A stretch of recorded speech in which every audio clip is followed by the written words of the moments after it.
हाँ तो बच्चों, आज हम फिर से आ गए हैं आपको कक्षा 11 का मैथ पढ़ाने के लिए। आज हम पढ़ने वाले हैं प्रश्नावली 1.4 का 10वां क्वेश्चन। और ये हमारा 11वां लेक्चर होगा इस चैप्टर का। तो देखिए हमारा क्वेश्चन क्या कर रहा है। हमारा क्वेश्चन कर रहा है कि यदि x बराबर ए बी सी डी और y बराबर एफ बी डी जी, तो निम्नलिखित को ज्ञात कीजिए। यानी हमें क्या करना है, x माइनस वाई ज्ञात करना है। ठीक है, तो हम क्या करेंगे, x माइनस वाई को हम क्या करेंगे, ज्ञात करेंगे। x का मान क्या है हमारे पास, देखिए ए बी सी डी है। ठीक है, माइनस वाई का मान क्या है हमारे पास, एफ बी डी जी है।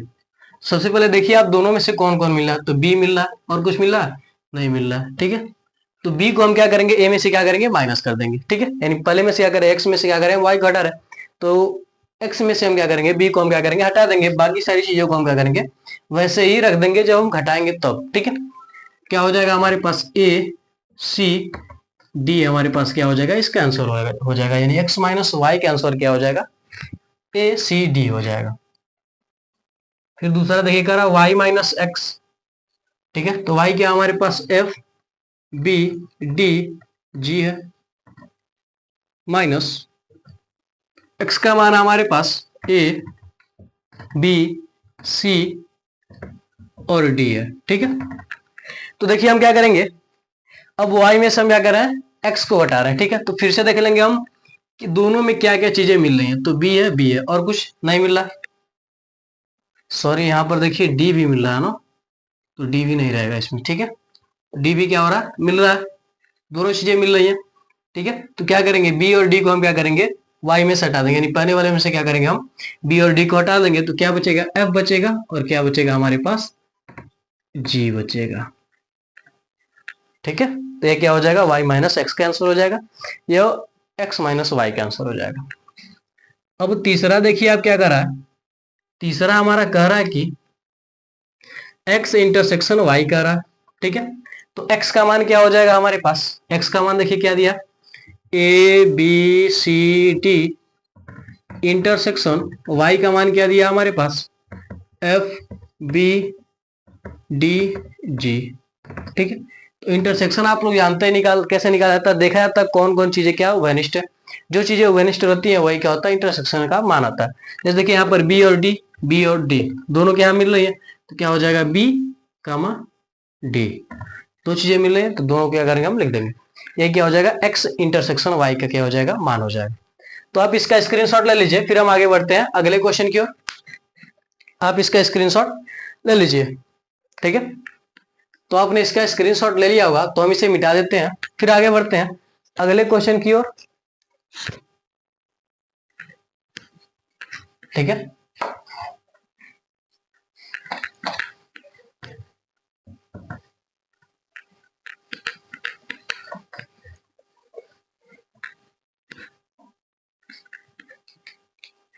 देखिए अगला क्वेश्चन हमारा कह रहा है 11, क्वेश्चन नंबर 11 हमारा कह रहा है कि यदि आर वास्तविक संख्या हो, कह रहा है यदि आर वास्तविक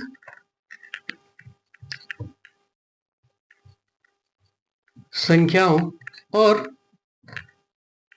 आर के बाद कर रहा है क्यू परिमेय संख्याओं का समुच्चय है, और क्यू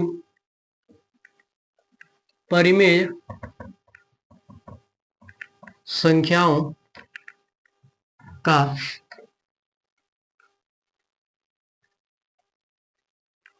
समुच्चय।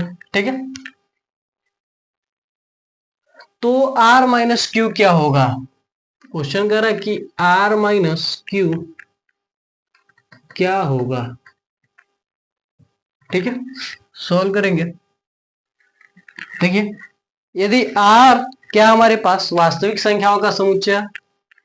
ठीक है, यदि आर वास्तविक संख्याओं का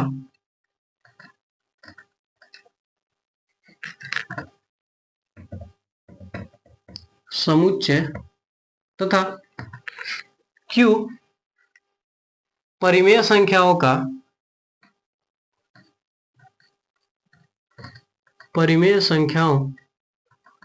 का समुच्चय है तो r माइनस क्यू बराबर अपरिमेय संख्याओं का समुच्चय होगा। क्या होगा?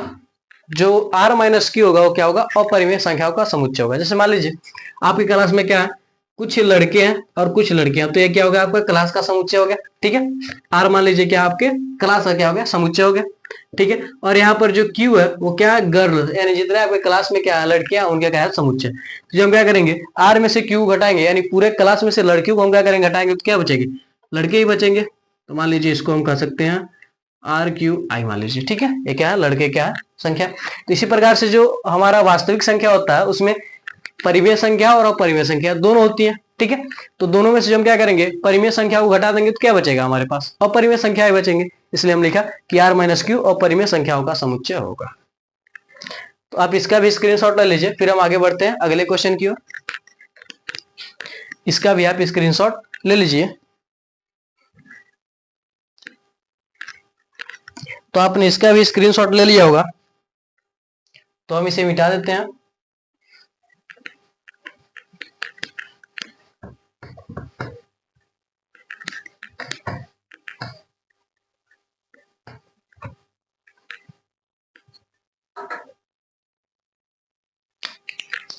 देखिए क्वेश्चन नंबर 12 का रखिए। अब बताइए कि निम्नलिखित कथनों में से प्रत्येक कथन सत्य या असत्य है। निम्नलिखित कथनों में से प्रत्येक, बताइए कि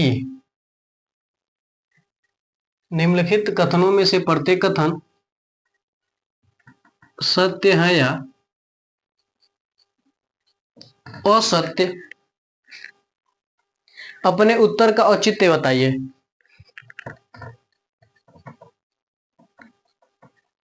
अपने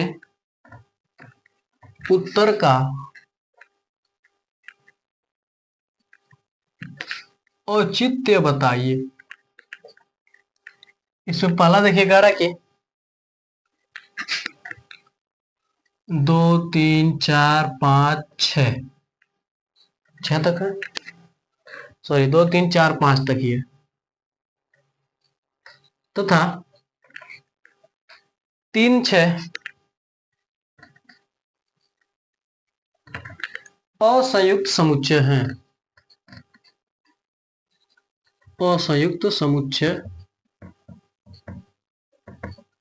हैं। ठीक है, तो इसमें हम लिखेंगे अवयव। देखिए 3 दोनों में है, दोनों समुच्चय में है, लिख लीजिए दोनों समुच्चय में है, अतः यह असंयुक्त समुच्चय नहीं है। असंयुक्त समुच्चय नहीं है, इसलिए क्या होगा? यह असत्य होगा। क्या होगा? असत्य होगा। ठीक है, आप लिख लेंगे असत्य, उसके बाद लिख लेंगे अवयव 3 दोनों समुच्चय में उपस्थित, दोनों समुच्चय में है, अतः यह असंयुक्त समुच्चय है। ठीक है, दूसरा देखिए कह रहा कि ए ई आई ओ यू और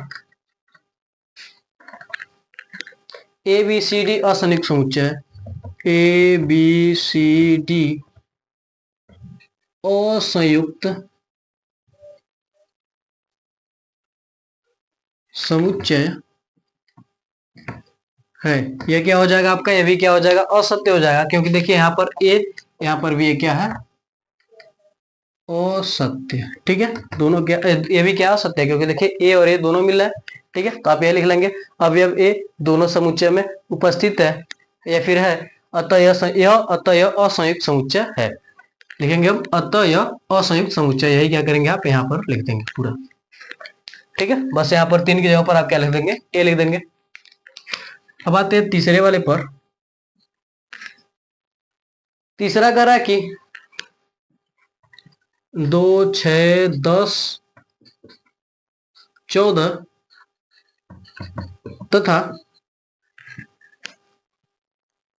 3, 7, 11, 15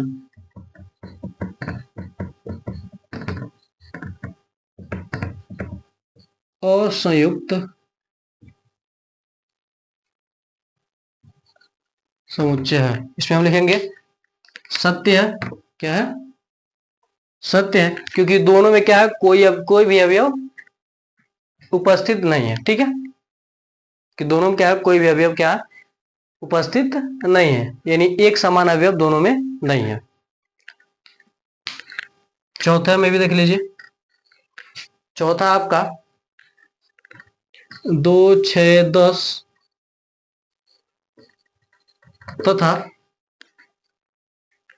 3, 7, 11।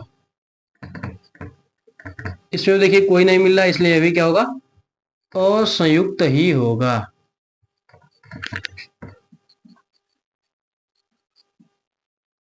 यह भी क्या हमारा सत्य है, क्योंकि दोनों में क्या है, कोई भी अवयव मिल नहीं रहे, उभयनिष्ठ अवयव दोनों में।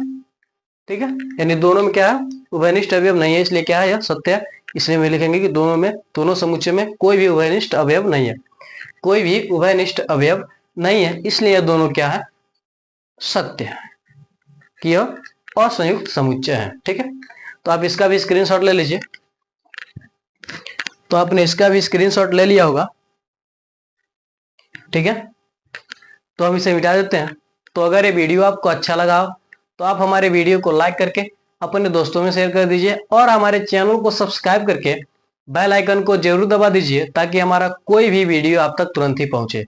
तो मिलते हैं अगले वीडियो में। जय हिंद, जय भारत।